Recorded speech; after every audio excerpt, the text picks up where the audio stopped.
Chapter 1: What is a fetish, really? When people hear the word fetish, they often imagine something extreme, unusual, or even disturbing. In popular culture, the term is frequently used as a joke, an insult, or a shorthand for something weird. From a psychological perspective, however, a fetish is neither rare nor inherently problematic. It is simply one of the many ways the human brain learns to associate desire with meaning. At its core, a fetish is a reliable pattern of sexual arousal linked to a specific stimulus. That stimulus can be an object, a body part, a situation, a dynamic between people, or even an abstract idea such as power, control, or taboo. What makes it a fetish is not how strange it seems to others, but how consistently it triggers desire for the person experiencing it. It is important to distinguish a fetish from related concepts that are often confused with it. A preference is something someone enjoys but does not require in order to feel aroused. A fantasy is an imagined scenario that may or may not be acted upon. A kink is a broader term that includes unconventional interests, behaviors, or dynamics. A fetish, in contrast, tends to feel more central. It carries emotional and psychological weight, not just curiosity. From a neuroscientific point of view, sexual arousal is strongly connected to learning. The brain does not separate sex from memory, emotion, and meaning. When arousal occurs alongside a strong emotional experience, such as excitement, fear, comfort, shame, or admiration, the brain may link those elements together. Over time, the associated stimulus becomes eroticized. This is not a conscious choice, it is conditioning. Dopamine plays a key role in this process. Dopamine is often described as a pleasure chemical, but it is more accurately a learning and motivation signal. It marks experiences as important and worth repeating. When dopamine is released during sexual arousal, whatever is present in that moment can become tagged as desirable. This is one reason why fetishes are often very specific and emotionally charged. Another crucial factor is novelty.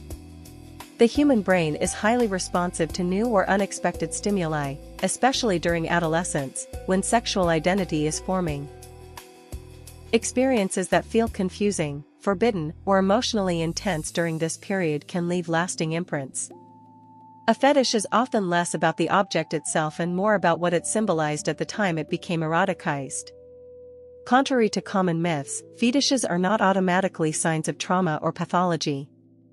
While some fetishes are linked to difficult experiences, many arise from completely ordinary situations: admiration, curiosity, coincidence, or even boredom combined with imagination. Psychology does not view fetishes as disorders unless they cause significant distress, loss of control, or harm to oneself or others. It is also important to understand how common fetishistic patterns actually are. Research and large-scale surveys consistently show that most adults have at least one recurring sexual interest that falls outside what they consider normal. The difference is often not the presence of a fetish, but whether a person feels safe acknowledging it to themselves or to others. Social judgment plays a powerful role here. When desire clashes with moral rules, cultural expectations, or personal values, it can become hidden and internalized. Paradoxically, secrecy and shame often intensify arousal rather than diminish it. What is forbidden or unspoken gains psychological power, not because it is immoral, but because the brain associates it with emotional intensity. Understanding fetishes through psychology requires letting go of moral panic and focusing instead on function and meaning. What emotional need does this desire serve? What feeling does it create? Safety, excitement, surrender, control, validation? When these questions are asked without judgment, fetishes begin to look less like oddities and more like adaptations, creative ways the mind organizes intimacy and desire. This book does not aim to label desires as good or bad. Instead, it seeks to explain why they exist, how they form, and what they can tell us about the human mind. Fetishes are not deviations from sexuality, they are expressions of it, shaped by memory, emotion, culture, and experience.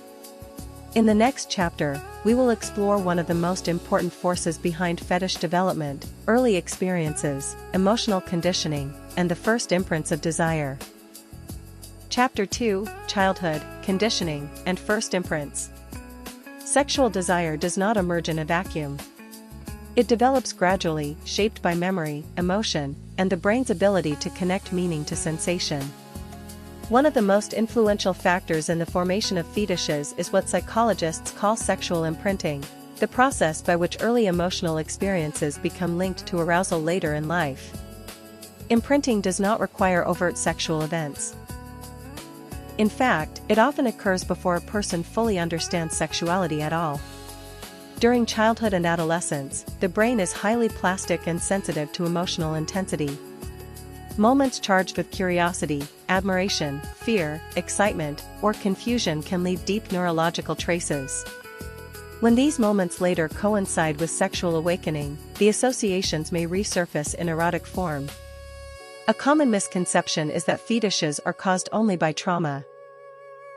While trauma can play a role in some cases, most fetishes arise from neutral or even positive experiences that simply happen to carry emotional weight.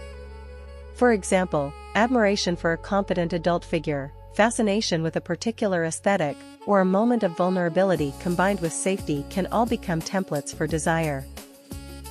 Conditioning is key here. The brain learns by repetition and association. If arousal repeatedly occurs in the presence of a certain stimulus, an object, a dynamic, a feeling, that stimulus becomes eroticized. Over time, the fetish feels automatic, even though it was built gradually through learning. Adolescence is especially important because it is often the first time sexual arousal appears alongside strong emotions such as shame, secrecy, excitement, or anxiety. Cultural rules around sexuality intensify this process. When desire is hidden or forbidden, the emotional charge increases. The brain does not distinguish between good and bad excitement, it simply records intensity. Another powerful element is ambiguity. Experiences that are not clearly sexual, but not clearly non-sexual either, tend to linger in the imagination. This uncertainty invites fantasy, and fantasy strengthens desire. Many fetishes originate not in explicit events, but in moments that were left unresolved, unexplained, or emotionally confusing.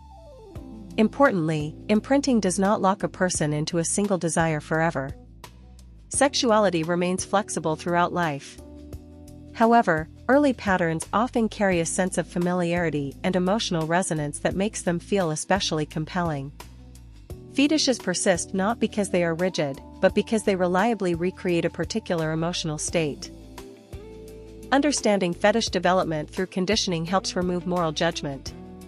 A fetish is not a flaw or a failure of will. It is the mind doing what it does best, learning from experience and repeating what once felt meaningful. Chapter 3, Body-Focused Fetishes. Some of the most common fetishes center on specific body parts or physical traits. These interests are often misunderstood as arbitrary or superficial, but psychologically, they tend to reflect symbolic meaning and emotional focus, not just physical attraction.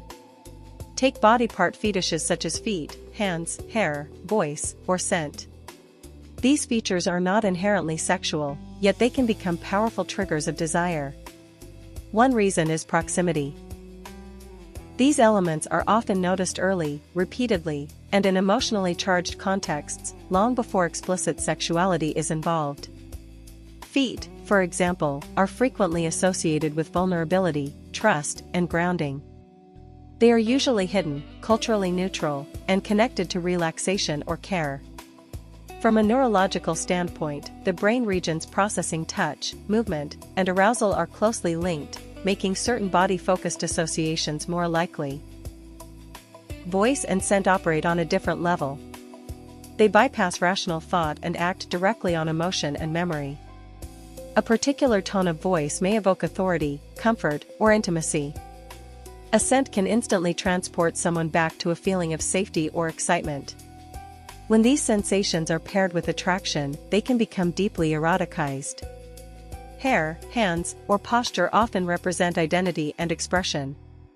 They signal age, confidence, gentleness, or control. Attraction to these traits may reflect a desire for what they symbolize emotionally, rather than the feature itself. Size differences, whether height, strength, or physical presence, often relate to feelings of protection, surrender, admiration, or stability. These preferences are less about dominance in a literal sense and more about emotional contrast. Body-focused fetishes tend to be highly individualized. What matters is not the feature, but the meaning the brain attached to it. Two people may share the same fetish while experiencing it for entirely different psychological reasons. Chapter 4: Power, Control, and Psychological Fetishes. Many fetishes revolve not around objects or body parts, but around psychological dynamics. Power, control, authority, submission, and role differentiation are among the most common themes in human desire. These interests are often misinterpreted as signs of aggression or weakness. In reality, they usually reflect a desire for clarity, structure, and emotional safety. Power dynamics simplify complexity. They define roles, expectations, and boundaries, which can feel deeply reassuring. For some people, taking control provides a sense of competence and responsibility. For others, relinquishing control offers relief from pressure and decision-making. In both cases, the erotic charge comes from trust. A healthy power-based fetish depends on mutual understanding and consent, even when that consent is implicit or symbolic. Uniforms, authority figures, and role-play scenarios function as visual shortcuts. They immediately signal hierarchy, expertise, or legitimacy. The brain responds to these symbols not because they are sexual by nature, but because they carry meaning. Psychological fetishes often intensify during periods of stress. When life feels chaotic, fantasies of structure or surrender can become more appealing. This does not mean the desire is unhealthy. It often serves a regulatory function, helping the mind process tension. Importantly, fantasy does not equal real-world desire. Wanting to imagine control or submission does not imply wanting harm, inequality, or loss of autonomy in real life. Fetishes operate in a symbolic space, not a literal one. Chapter 5: Taboo, Fear, and Forbidden Desire. Taboo is one of the most powerful amplifiers of desire. When something is labeled forbidden, dangerous, or inappropriate, it gains emotional intensity. The brain associates secrecy with excitement, and excitement with arousal. Fear plays a complex role here. Mild fear can heighten focus and bodily awareness, making sensations more vivid. When fear is controlled and symbolic, it can coexist with pleasure. This is why fictional danger, imagined transgression, or emotional risk can become eroticized. Shame also acts as an accelerator.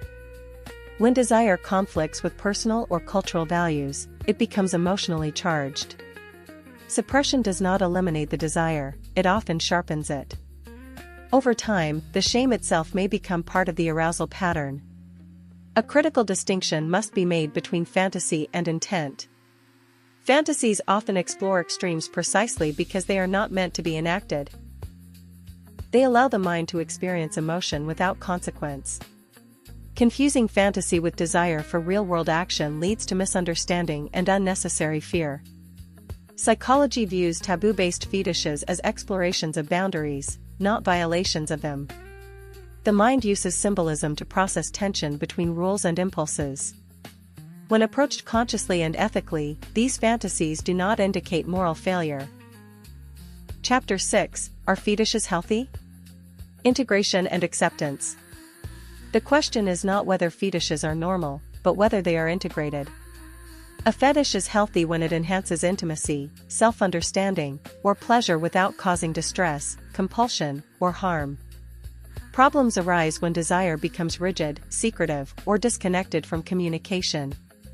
Shame and isolation are far more damaging than the fetish itself. When a person cannot integrate their desire into their identity, it may begin to feel overwhelming. Acceptance does not mean acting on every fantasy. It means understanding where desire comes from and how it fits into one's emotional life. Fetishes do not need to be indulged to be acknowledged. They need to be understood. Open communication, first with oneself, then with others when appropriate, is key. When desire is named without judgment, it loses much of its power to control behavior. Integration transforms compulsion into choice. Psychology does not seek to erase fetishes. It seeks to contextualize them. Desire is not a problem to be solved, but a language to be translated. When we listen carefully, it often tells us about our needs for connection, safety, intensity, or meaning. Fetishes are not signs of deviation. They are reflections of how uniquely each mind learns to love, desire, and imagine.